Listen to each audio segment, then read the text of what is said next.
Salut tout le monde, Vincent chez Hayes. Aujourd'hui, on fait une petite capsule pour vous parler d'embrayage ou de clutch.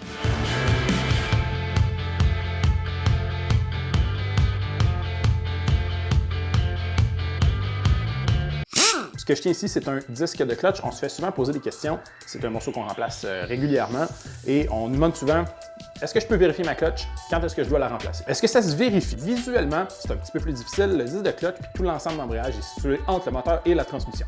Donc, pour avoir une vraie bonne vision de l'ensemble au complet, il faut enlever soit le moteur, soit la transmission. Pas quelque chose qu'on fait dans un entretien de routine. Donc, est-ce que ça se vérifie un peu difficilement? Ça se teste, par contre. On est capable de déceler certains signes d'usure en conduisant la voiture en faisant quelques tests mécaniques. Donc, si jamais vous avez un doute ou quoi que ce soit, peut-être en parler à votre passage à l'atelier. Les premiers signes avant-coureurs d'un embrayage qui va commencer à être vu, qui va être dû à être remplacé, on a deux choses. La senteur. Si vous avez un disque de clutch qui glisse, on va appeler, la surface de friction ici va s'user, puis elle va dégager une senteur là, qui est très typique, vraiment une odeur de brûlé partout dans l'auto, c'est quand même assez facile à sentir. Si vous sentez ça, il y a des bonnes chances qu'on soit dû pour remplacer votre clutch très bientôt. Et la deuxième chose que vous allez remarquer, le deuxième symptôme, un disque de clutch qui glisse va faire en sorte que votre RPM va monter très facilement sans que la voiture se déplace par contre. Fait que si vous arrivez sur l'autoroute, vous roulez une certaine vitesse, on appuie sur l'accélérateur, le RPM monte, mais la voiture ne va pas nécessairement plus vite.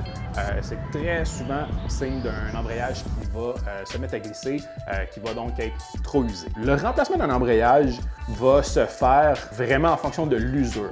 Il n'y a pas vraiment d'années ou de kilométrage auquel on doit remplacer un embrayage. Dans nos voitures de course, on les remplace à toutes les saisons. On fait 2000 km, on remplace un embrayage. On a des voitures de rue qui sont conduites de façon très tranquille, des voitures vraiment citadines sur lesquelles, après 200 000 km, on va vérifier l'ensemble puis on va même le réutiliser parce qu'il est encore en très bonne condition. Donc, c'est vraiment en fonction de votre voiture, de votre setup puis de comment vous conduisez qu'on va déterminer quand est-ce qu'on va changer l'embrayage. Donc, c'est pas vrai de dire qu'à 100 000 km, on va changer l'embrayage, à 150 000, à 200 000. Non, il n'y a vraiment pas de millage. Comme je vous dis, on en fait entre 2000 et 300 000 km des remplacements d'embrayage. L'embrayage, ça consiste de quoi? Le disque que je tiens ici est pris en sandwich entre deux morceaux qui va être la flywheel et le plateau de pression, la pressure plate en anglais. Puis il va y avoir un petit peu des bearings pour assurer le bon fonctionnement de tout ça. Quand on remplace un embrayage, c'est super important de faire resurfacer ces endroits, ces pièces-là, ou bien même de les remplacer. Dépendamment de votre voiture ou de votre utilisation, on a différents kits qui s'offrent à vous, du remplacement d'origine à vraiment des kits pour la course, en passant par à peu près tous les niveaux de puissance. Donc, si vous n'êtes pas sûr si votre clutch est à remplacer ou de qu'est-ce que vous devriez utiliser pour le remplacement, contactez-nous chez S Performance.